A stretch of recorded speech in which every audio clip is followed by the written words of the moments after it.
అందరికీ నమస్తే అండి. Good morning. నా పేరు బెనర్జీ. మన ఛానల్లో నా ఆంధ్ర కంటెంట్ నచ్చితే లైక్ చేయండి, షేర్ చేయండి, సబ్స్క్రైబ్ చేయండి. మీ ఫ్రెండ్స్కి కూడా సబ్స్క్రైబ్ చేయించి సపోర్ట్ చేయండి. ఇంకా మన వీడియోలోకి వస్తే, ఈ విషయం నేను చెప్పాలో చెప్పకూడదో నాకు తెలియదు, కానీ చెప్పాలనిపించి చెప్తున్నాను. ఈ మధ్యన సోషల్ మీడియాలో కేసులు విపరీతంగా వస్తున్నాయి. దేనికోసం వస్తున్నాయి? అసలు మారరా వీళ్ళు? ఎన్ని కేసులు పెట్టినా, వాళ్ళ జీవితాలు నాశనం అయిపోయినా ఈ టైప్ ఆఫ్ పోస్టులు ఎందుకు పెడుతున్నారు వీళ్ళు?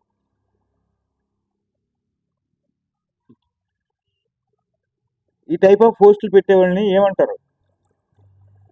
శాడిజమా, పిచ్చా, లేదా వాళ్ళ నాయకుల మీద ప్రేమ?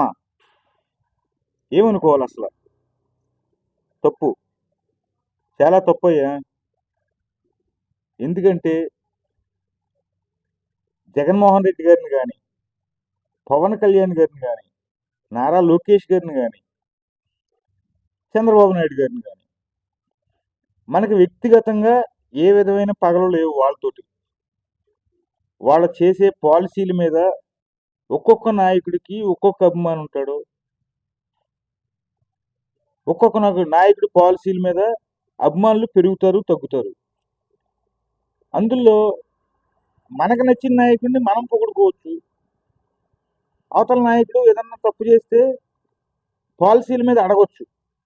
కానీ ఈ టైప్ ఆఫ్ పోస్టులు పెడితే, ఇవాళ ఈ గవర్నమెంట్ ఉంది, ఉదాహరణకి లోకేష్ గారిది, పవన్ కళ్యాణ్ గారిది పెట్టారు. వాళ్ళు కేసు పెట్టి లోపల వేస్తే ఎర్రిమొఖం వేసుకుని చూస్తాం తప్ప ఏం ఉపయోగం లేదు, ఏం ఉండదు అక్కడ. అయిపోయింది మీ సీన్. అలాగే ఇప్పుడు జగన్మోహన్ రెడ్డి గారు పోస్ట్ పెట్టాడు ఒకడు, ఆయన రేపొద్దున పొరపాటున అధికారంలోకి వస్తే అతని పరిస్థితి ఏందో చూసుకోండి. ఆలోచించి పోస్టులు పెట్టడం నేర్చుకోండి ఫస్ట్ ఆఫ్ ఆల్. నేను ఇంతకన్నా చెప్పలేను. అభిమానం ఉండొచ్చు, కానీ వెర్రితలలు వేయకూడదు. ఇది నా సజెషన్ మాత్రమే. ఆ బొంగులే వీడేం సజెషన్ చెప్తాడు అనుకుంటే మీ కర్మ. నేనేం చేయలేను.